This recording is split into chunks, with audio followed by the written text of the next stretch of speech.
pernikahan itu memiliki konsekuensi. Salah satu konsekuensinya ada ikatan mahram tadi. Nah, coba bayangkan akibat dari akad yang sah itu makanya jadi saksi itu betul-betul orang yang faham.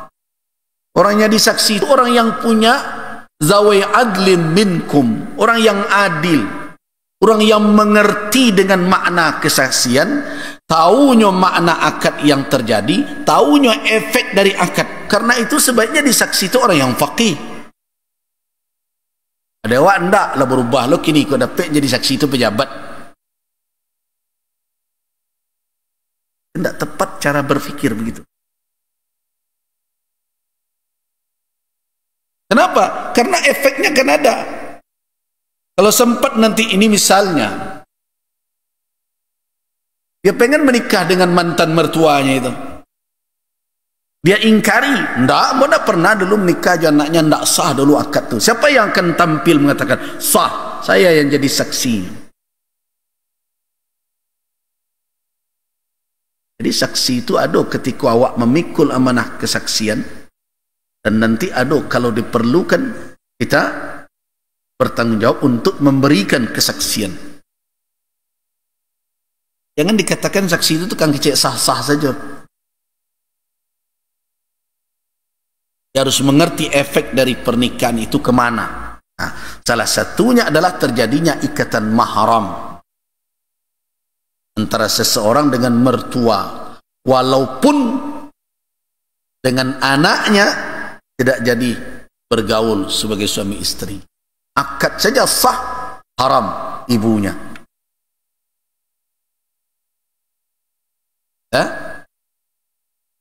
Nah, kemudian bagaimana dengan anak? Tadi satu ya, karena pernikahan baru itu apa? Ummahatu ibu dari istri kamu. Ummahatu nisaikum. Anna kulla man aqada an-nikah ala imra'atin tahrumu 'ala an-naki ummahatul mankuha wa jaddatuha wa in 'alawna min ar-radha'ah wan nasabi bi nafsil 'aqdi.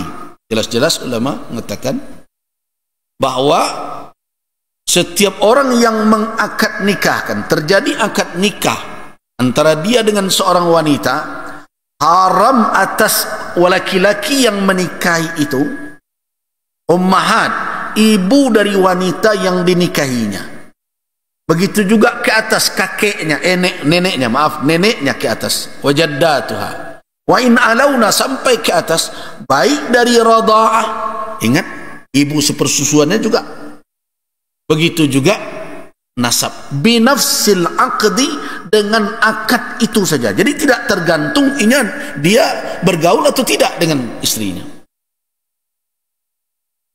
Dengan akad itu saja haram.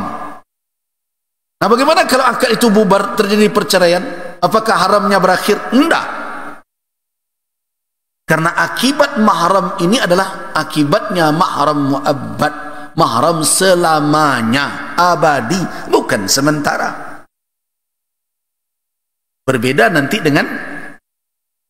dengan saudara, berbeda. Tapi kalau dengan ibu mertua, baik yang nasab maupun yang sepersusuan, itu abadi. Jadi kalaupun akad tadi ditanggalkan atau diakhiri dengan perceraian, yang mahram dengan mertua tetap ada selamanya. Itu kan makanya saya katakan kalau bolehlah kita mengatakan, cuma dalam bahasa kan memang ada mantan mertua, tapi sebenarnya secara hukum tetap dia menjadi mahram selamanya. Kemudian yang kedua, dari hubungan pernikahan adalah warabaibukum allati fi hujurikum min nisaikum allati dakhaltum bihinna, dan anak tirimu. Nah, ini anak tiri. Ketika Al-Quran menyebutkan di dalam asuhanmu, para ulama sepakat mengatakan bahwa penyebutan dalam asuhan itu tidak mengakibatkan adalah mafhum mukhalafah. Jadi yang dikatakan kalau anak tiri nak diasuh bolehkah? Tidak. Itu hanya penyebutan Al-Quran untuk kebiasaan. Biasanya anak tiri tentu kan dia ibunya. diasuh oleh bapak tirinya. Nah, jadi itu bukan berarti menunjukkan kalau nandak diasuh di awak tak ba'a, tidak. Nah, ulama sepakat selama itu anak tiri diharamkan untuk dinikahi, tapi ada syarat berbeda dengan yang tadi. Kalau tadi anak dinikahi otomatis ibunya haram walaupun tidak bergaul, tapi untuk anak berbeda. Ketika seorang wanita dinikahi, kalau tidak sempat bergaul dengannya, tidak berakibat keharaman untuk menikahi anak. Jadi baru haram kalau laki-laki yang menikah itu bergaul, berhubungan secara seksual dengan wanita tersebut, baru haram anaknya. Kalau tidak, hanya di dalam ayat tersebut jelas-jelas dikatakan, fa illam takunu dakhaltum bihinna fala junaha alaikum. Jika kamu tidak menggauli wanita itu sesudah menikah, ternyata terjadi perselisihan, jatuh talak sekali, cerai, apakah anaknya menjadi haram? Tidak. Kenapa? Karena belum sempat bergaul dengan ibunya. Jadi kebalikannya, kalau kita menikahi perempuan tidak pun bergaul, ibunya tetap haram. Tapi kalau menikahi perempuan, dia punya anak tiri, punya anak, dia anak tiri kita, kalau tidak sempat bergaul dengan ibunya, anaknya tidak haram. Tapi kalau sudah bergaul, haram selamanya. Selamanya. Walaupun nanti bercerai dengan wanita itu, yang anak tiri ini tetap tidak boleh dinikahi kalau sudah bergaul dengan. Kemudian berikutnya adalah wa halailu abnaikumul ladzina min aslabikum. Dan begitu juga wanita-wanita yang menjadi istri putra-putramu, menantu. Nah, ini sama dengan kasus ibu tadi. Kalau sudah sah akad nikah anak kita dengan seorang wanita, maka wanita tersebut tidak boleh dinikahi lagi oleh kita, karena itu menantu kita. Kalau toh wanita itu nanti bercerai dengan anak kita, tetap tidak boleh dinikahi. Jadi tidak dulu mantan menantu sebenarnya. Ini nak dokok kan di mantan-mantan kan, ya mantan istri dan mantan suami. Ijana dulu nan teragak menikahi mantan menantu, tidak. Selamanya haram. Wa halailu abnaikum. Nah, kemudian alladzina min aslabikum, yang dari sulbi kamu, ini untuk membatalkan kebiasaan jahiliyah yang juga mengharamkan istri dari anak angkat, karena anak angkat tidak diakui lagi di dalam Islam. Jadi yang anak kita itu adalah anak kandung kita, anak yang dari sulbi kita. Anak angkat tidak anak kita, karena Islam telah membatalkan. Karena itulah makanya Nabi SAW dinikahkan oleh Allah dengan Zainab binti Jahsy. Zainab binti Jahsy itu adalah anak bibi Nabi yang sebelum menjadi Ummul Mukminin dinikahi Rasulullah, menikah dengan Zaid bin Harisah. Zaid bin Harisah itu adalah anak angkat Nabi ketika masa jahiliyah, kecil. Kemudian Islam membatalkan sistem anak angkat. Zaid kembali namanya menjadi Zaid bin Harisah, tidak lagi Zaid bin Muhammad, dan status Zaid adalah sama dengan laki-laki lain. Dia bukan anak Nabi SAW. Nah, dengan demikian berarti istri Zaid tidaklah menantu Nabi sebenarnya, karena dia hanya istri dari anak angkat. Nah, karena itu dinikahkan oleh Allah untuk membatalkan. Itu tidak ada pengharaman dalam hal itu. Yang diharamkan adalah alladzina min aslabikum, yaitu anak-anakmu yang berasal dari sulbimu.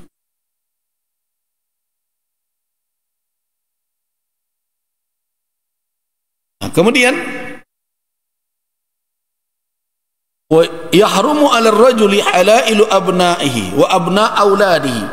Itu tidak hanya mencakup adalah istri dari anak, termasuk istri dari cucu sampai ke bawah, termasuk juga istri dari cucu disebabkan oleh radha'ah, sepersusuan, bukan hanya nasab. Binafsil aqdi, hanya dengan akad saja haram wanita itu. Jadi tidak sama nanti dengan kasus anak tiri. Jadi kalau anak laki-laki kita berakad dengan seorang wanita, sah akad itu, jadilah wanita itu menantu kita. Walaupun anak kita tidak sempat bergaul dengan wanita tersebut, wanita itu telah menjadi mahram kita selamanya itu. Nah, berarti sudah 3. Yang keempat apa? 2, 4. Jadi 6 nanti. Yang keempat adalah ya wa anta jama'u bainal ukhtain, yaitu menikahi 2 orang bersaudara, perempuan bersaudara. Tidak boleh, haram hukumnya menghimpun mereka dalam satu rumah tangga, dijadikan misalnya kakaknya istri pertama, adiknya istri kedua, haram. Nah, tetapi ingat, untuk keharaman yang ini termasuk juga nanti yang ke-7, yang ke-6 kan, dalam 4, dalam yang ke-7, 1 karena nasab, ada 7 kelompok. Yang kedua karena sabab karena sepersusuan ada 2, kemudian sabab karena pernikahan ada 4. Jadi 6 kan. Yang keempat, yang terakhir, yang ke-6 dari yang sabab itu apa? Yaitu wanita yang bersaudara dengan istri kita, tidak boleh dinikahi. Tetapi keharaman itu tidak abadi, tapi muakkad, sementara. Nah, termasuk di sini bukan hanya persaudaraan karena nasab saja, termasuk juga ar-rada, karena sepersusuan. Nah,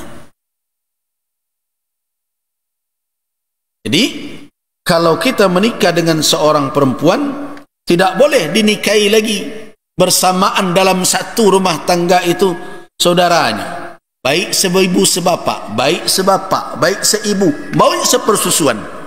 Tidak boleh dinikahi, tidak boleh mengumpulkan keduanya di dalam suatu ikatan rumah tangga atau di poligami. Dan begitu juga ditambah lagi di dalam hadis Nabi sallallahu alaihi wasallam, tidak boleh pula menghimpun antara perempuan dengan bibinya atau dengan eteknya. Disuka dengan perempuan, rupanya punya saudara bapaknya, pengen pula menikahinya menjadi istri satu lagi, berkumpul mereka dalam satu rumah tangga, haram hukumnya. Berdasarkan hadis Nabi dari Abi Hurairah radhiyallahu an, yang diriwayatkan oleh Al-Imam Al-Bukhari, la yujma'u bainal mar'ati wa ammatiha wala bainal mar'ati wa khalatiha. Tidak boleh dihimpun dalam satu rumah tangga antara perempuan dengan bibinya, tidak pula dengan eteknya atau saudara ibunya. Nah, tetapi ingat bahwa keharaman itu berlakunya adalah muakkad, sementara. Selama istri yang menjadi saudara tadi itu masih berada dalam ikatan pernikahan.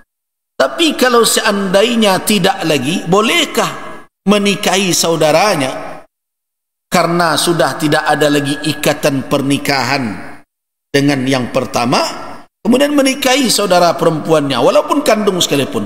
Boleh. Nah, misalnya yang pertama meninggal, kemudian digantikan oleh adiknya, misalnya orang menyebut ganti lapiak namanya dewa, bolehkah? Boleh, halal.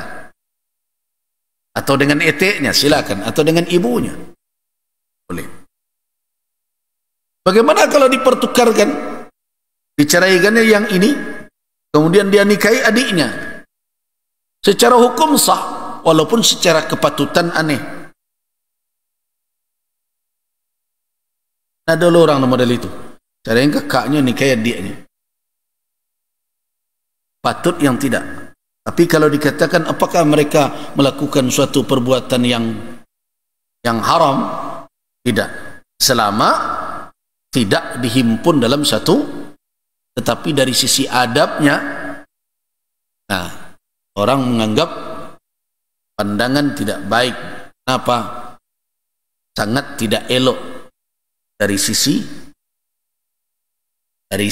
nilai-nilai yang tumbuh kadang di tengah masyarakat.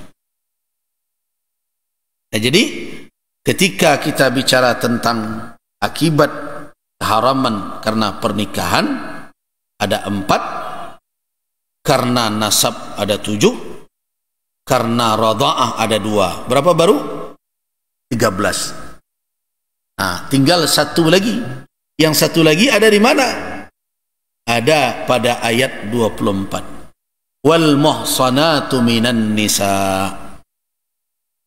Al-muhsanatu minan nisa, yaitu zawatul azwaj, wanita-wanita yang bersuami. Jadi nikahi lo. Nah,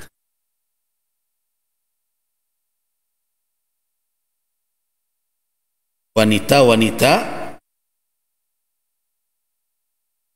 yang bersuami, jangankan akan menikahinya, menggoda istri orang saja itu sudah suatu perbuatan